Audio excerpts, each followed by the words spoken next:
Olá, seja bem-vindo ao podcast Esperança, com leituras devocionais no livro do Apocalipse. Estamos chegando perto do final do nosso desafio. Faltam apenas 3 capítulos. Os 3 últimos capítulos de Apocalipse não são somente uma demonstração, mas também uma prova cabal da derrota de Satanás e suas hostes.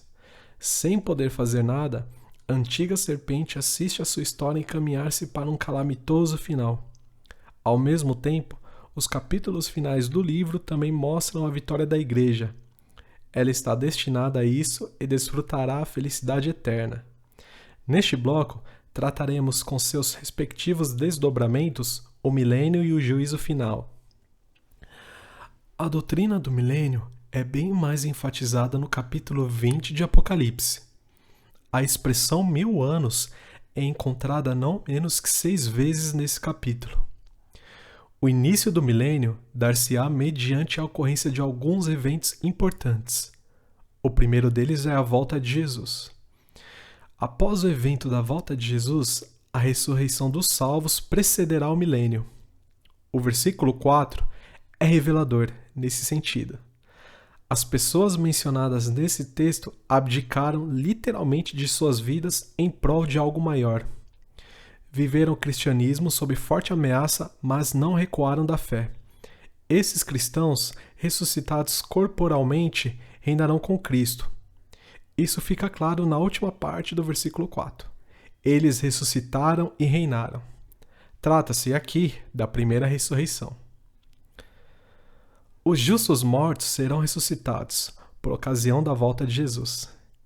Mas enquanto aos justos vivos, eles serão transformados. Esse é também outro importante evento que antecederá o milênio. Os salvos mortos serão ressuscitados e os salvos vivos transformados. Assim será o início do milênio, na ocasião da volta de Cristo. Os ímpios que estiverem vivos, porém, não usufruirão da mesma sorte, pois morrerão. Por sua vez, os ímpios que estiverem mortos simplesmente não ressuscitarão. Não na primeira ressurreição, pois essa está reservado para os salvos somente, conforme Apocalipse capítulo 20, versículo 6. A morte dos ímpios, portanto, é um dos eventos também que antecederão o milênio. Após os eventos mencionados, ocorrerá o arrebatamento da igreja, conforme 1 Tessalonicenses capítulo 4, versículo 16 e 17. Mas o que é arrebatamento? O verbo arrebatar, aqui, tem duplo significado. Remover de uma condição para outra ou de um lugar para outro. Neste caso, é de um lugar para outro, ou seja, da terra para o céu. Esse é outro importante evento que precederá o milênio. A prisão de Satanás também antecederá o milênio. O versículo 1 do capítulo 20 de Apocalipse afirma que um anjo desce do céu, trazendo consigo a chave do abismo e uma grande cadeia na sua mão. Isso ele faz com um propósito, prender e trancafiar alguém. O anjo tem autoridade para pôr em prisão o criminoso mais perigoso do universo, e não hesita em lançar mão de tal artifício. Ele prendeu o dragão, a antiga serpente, que é o diabo e Satanás, e o amarrou por 1000 anos. A Bíblia aqui apresenta uma sentença, que é a prisão de Satanás e o seu respectivo tempo, de 1000 anos. 1000 anos será, literalmente, o período em que esse inimigo de Deus ficará preso. Conquanto seja astuto, Satanás não poderá escapar das amarras. Sua prisão, porém, não pode ser, ao contrário do que se pode imaginar, comparada ao sistema carcerário que conhecemos hoje. Ele não ficará trancafiado dentro de 4 paredes num cárcere literal. Como será a prisão de Satanás? Onde que ele ficará preso? Uma vez que os salvos ressuscitados e transformados serão arrebatados ao céu, na ocasião do advento de Jesus, e os ímpios que estiverem vivos serão mortos, e os que estiverem mortos permanecerão na mesma condição, Satanás não mais terá quem enganar. Ele percorrerá as nações, mas ninguém encontrará. A terra estará completamente vazia, como um deserto. Ela, nesse estado, será o abismo no qual o inimigo ficará preso. Neste período, haverá nada mais que cadáveres sobre a face da terra. Estes são os ímpios que estarão aguardando a segunda ressurreição que se concretizará após o período milenar. conforme Apocalipse 20, versículo 5. Durante o milênio, portanto, Satanás continuará preso na terra que estará desolada e vazia. Enquanto isso, longe da terra e perto de Cristo estarão os santos, aqueles que, como Paulo, combateram o bom combate, completaram a carreira e guardaram a fé. Esses são aqueles que terão parte na primeira ressurreição. Sobre esses, a segunda morte não tem autoridade.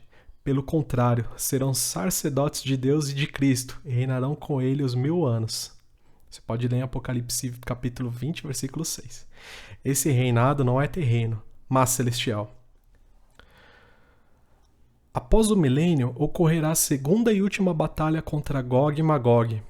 Esta batalha, diferente da primeira, será liderada pelo próprio Satanás. Os ímpios, mortos por ocasião da volta de Cristo, ressuscitarão e enfrentarão um grande trono branco. Satanás, por sua vez, será solto de sua prisão. A partir desse ponto, ele formará e encabecerá o exército que fará oposição a Cristo e a sua igreja. Ele enganará as nações dos 4 cantos da terra, chamadas de Gog e Magog. Estes nomes representam nações que se rebelaram contra Deus e são hostis ao seu povo. O desfecho dessa batalha é parecido com a batalha do Armagedon, pois, mais uma vez, antes de a batalha ser travada, enfatiza o texto, desceu, porém, fogo do céu e os consumiu. Conforme Apocalipse capítulo 20, versículo 9. Assim como a besta e o falso profeta foram presos e destruídos no final da primeira batalha, Satanás também, depois de ter sido preso por 1000 anos, será aniquilado após a batalha. Satanás também vai para o lago de fogo, onde já haviam sido lançados a besta e o falso profeta. Como dissemos, o lago de fogo é um símbolo da segunda morte, da aniquilação final. Pois bem, com a aniquilação completa de Satanás, o triunfo de Jesus se tornará completo. A igreja tão perseguida no decorrer dos séculos contemplará a vitória definitiva do seu Senhor. Cristo é invencível. Quem no universo além deste está qualificado a derrotá-lo? Ninguém, obviamente. Por ser invencível, ele humilhou os principados e potestades na sua morte vicária, e um dia os aniquilará. E além disso, podemos estar certos de que os salvos serão também vitoriosos com Cristo no estabelecimento do seu reino futuro.